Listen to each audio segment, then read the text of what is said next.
Wonder why this child was in their custody to begin with, certainly the father with that kind of criminal background. I'm wondering, with that criminal past and what we know about that now, is that enough for probable cause in a case like this?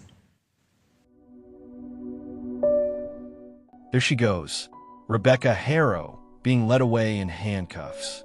Just 8 days ago, this mother stood before news cameras, tears streaming down her face, pleading for the safe return of her 7-month-old son, Emmanuel. Tonight, she faces murder charges in his death. What started as every parent's worst nightmare, a baby kidnapped from a parking lot, has become something far more disturbing. A web of lies that unraveled under the weight of evidence, revealing a truth that shook an entire community to its core. If you're here for real crime stories that expose the darkest corners of human nature, you've found a right place. Welcome to True Crime Chronicle, where we dig deeper into the cases that haunt our headlines. Hit that subscribe button right now, because what we're about to uncover will leave you questioning everything you thought you knew about this case. The call came to police on the night of August 14th, 2025. A frantic mother's voice echoed through the emergency dispatch center in Yucaipa, California. Her words painted every parent's most terrifying scenario. Rebecca Haro, 41, told authorities she had been changing her 7-month-old son Emmanuel's diaper in the parking lot of a Big 5 sporting goods store when the unthinkable happened. His mother, Rebecca Haro, told police that she was changing his diaper in the parking lot of a Big 5 sporting goods store when a stranger knocked her out and kidnapped the boy. According to her account, an unknown assailant had approached her vehicle, struck her unconscious, and fled with her infant son. When she regained consciousness, Emmanuel was gone. Within minutes, patrol units flooded the area. The San Bernardino County Sheriff's Department mobilized every available resource. Search and rescue teams combed through neighborhoods. Helicopters circled overhead with thermal imaging cameras. Volunteers joined the effort, walking through brush and desert terrain, calling Emmanuel's name into the night. This wasn't just another missing persons case. This was a baby, helpless, vulnerable, completely dependent on the adults who were supposed to protect him. Emmanuel Haro had bright eyes and a smile that could light up any room. At 7 months old, he was just beginning to discover the world around him, reaching for toys, responding to his parents' voices. The community rallied immediately. Amber Alerts blasted across Southern California. Social media exploded with Emmanuel's photograph. Neighbors organized search parties.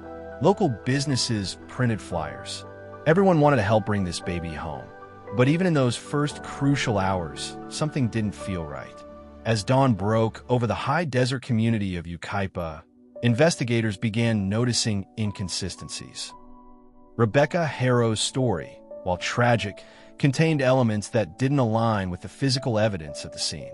The parking lot where the alleged kidnapping occurred was well lit and frequently patrolled. Security cameras from surrounding businesses were immediately seized and analyzed. What they revealed, or rather, what they failed to reveal, raised serious questions about Rebecca's account. Meanwhile, her husband, Jake Haro, 32, maintained a surprisingly low profile for a father whose infant son had just vanished. According to Riverside County records, the father of Emmanuel Haro pleaded guilty to willful cruelty to a child following a 2018 arrest. This conviction involved a previous child and immediately elevated concerns among investigators. The couple's behavior during interviews grew increasingly suspicious. Body language experts might have noticed the subtle tells.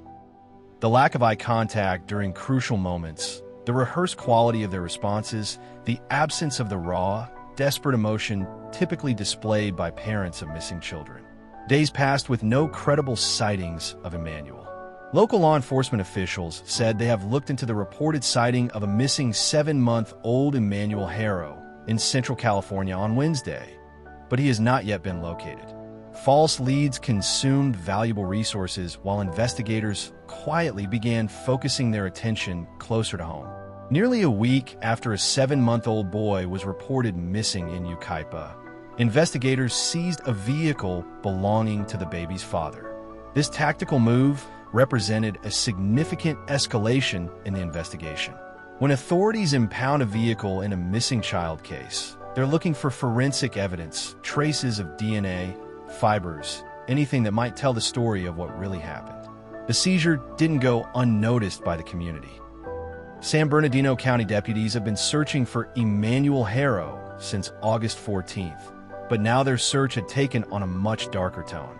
This was no longer just about finding a missing baby, it was about determining whether that baby was still alive. Behind closed doors, a different narrative was emerging. Forensic analysts were piecing together a timeline that contradicted everything the Haros had claimed.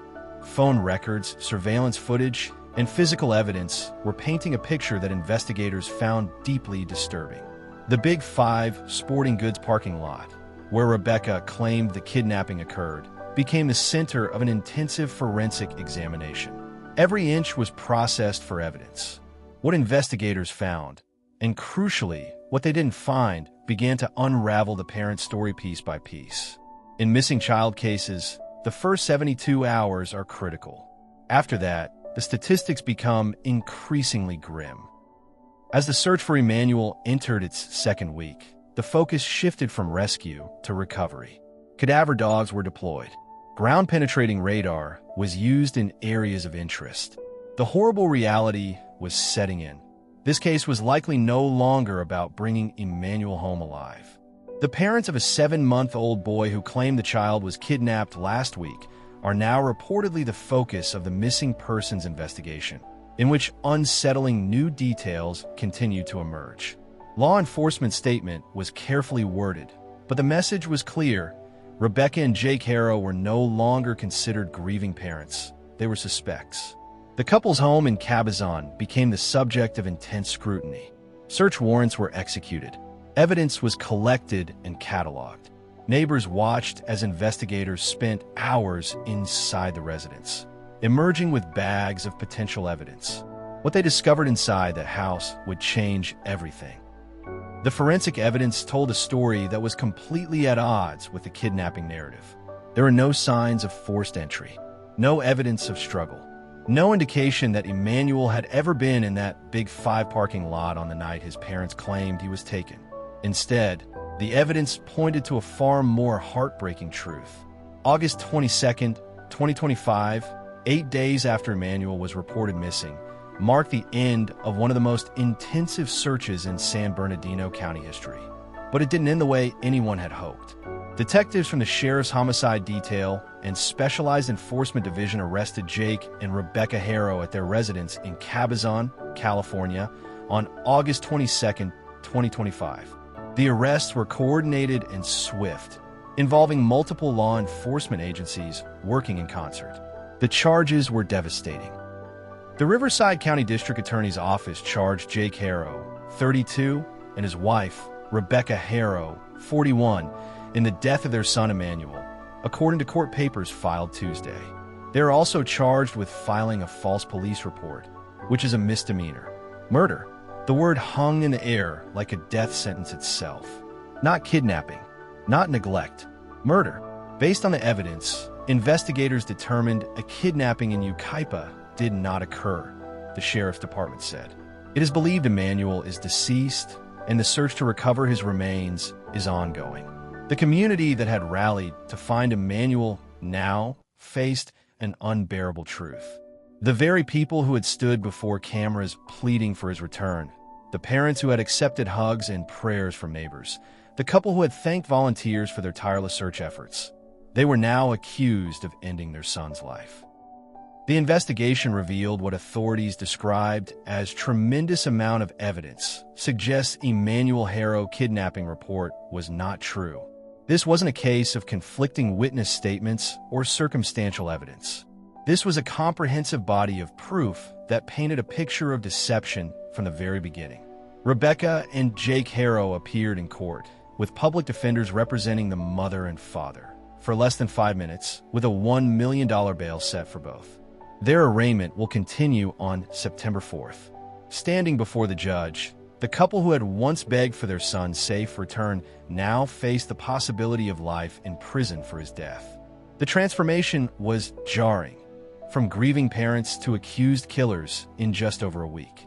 But perhaps the most heartbreaking aspect of this entire tragedy was that Emanuel himself remained missing. Investigators will continue their search for 7-month-old Emmanuel Haro. Even with his parents in custody, charged with his murder, his tiny body had not been found. The search for Emmanuel Haro has captured nationwide attention, as what began as a missing persons case has transformed into a murder investigation. But for investigators, the work was far from over. Finding Emmanuel's remains became both a priority and an obligation, not just to the justice system, but to the memory of an innocent child who deserved dignity in death. As the search for Emmanuel Haro, a missing 7-month-old child, seen here in this undated photo, continues, officials cannot rule out foul play. As the mother's story has contained inconsistencies, authorities expanded their search beyond the original parameters. This was no longer about rescuing a kidnapped baby. It was about recovering evidence in a homicide case.